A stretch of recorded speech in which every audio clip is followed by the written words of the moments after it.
حضرات، نئے سال کے عنوان پر جب لوگ جمع ہوتے ہیں اور بہت ہی دکھ کے ساتھ کہنا پڑتا ہے کہ بے شمار مسلمان کشمیری لڑکے اور لڑکیاں گلمرگ پہنچتے ہیں، تو اس کے بعد جو کچھ وہاں ہوتا ہے وہ سب کا سب اللہ کی غضب کو دعوت دینے والے کام ہیں۔ کھلم کھلا ناچ گانا، کھلم کھلا شراب خوری، بدکاری، فحش کاری، غرض یہ کہ گناہ کے جتنے کام وہاں کیے جا سکتے ہیں وہ سارے کام ہوتے ہیں، اور کسی ایک فرد کے اندر بھی شاید اس کا احساس نہیں ہوتا کہ ہم کوئی گناہ کا کام کر رہے ہیں۔ اللہ کی زمین پر رہ کر اللہ کی پیدا کی ہوئی اس خوبصورت دنیا میں اللہ کے دیے ہوئے اس خوبصورت جسم کو اللہ کے نافرمانیوں کے ساتھ ہم استعمال کریں، اس سے زیادہ اللہ کے غضب کا مستحق بنانے والی اور کوئی چیز نہیں۔ دنیا میں جن قوموں میں یہ صورتحال پیدا ہوتی ہے، اللہ جل شانہ بہت دن تک اس کو برداشت کر لیتے ہیں۔ حدیث میں ہے، اللہ کے نبی علیہ السلام نے فرمایا، ما احد اصبر من اللہ سے زیادہ برداشت کوئی نہیں کرتا۔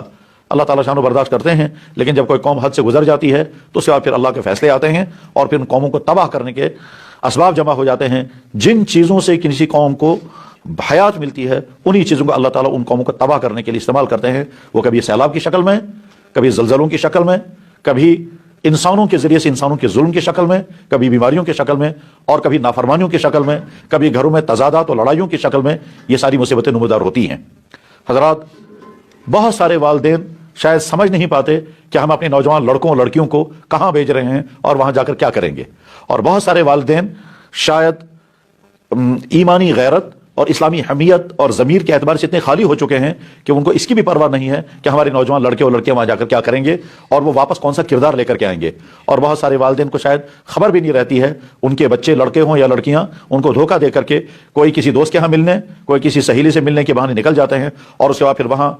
پہنچتے ہیں اور وہاں کیا ہوتا ہے ہم نے اپنی آنکھوں سے دیکھا تو نہیں، لیکن اپنے دردمند بھائیوں سے جو کچھ سنا اس کی بنا پر ارادہ کیا آپ کے سامنے، اور اپنے کچھ بھائیوں کے اصرار کی بنا پر ارادہ کیا کہ یہ صورتحال سمجھائی جائے اور بتایا جائے کہ یہ کوئی خیر کا راستہ نہیں ہے، یہ کوئی ترقی کا راستہ نہیں ہے، یہ کوئی بھلائی کا راستہ نہیں ہے، یہ تباہی کا راستہ ہے۔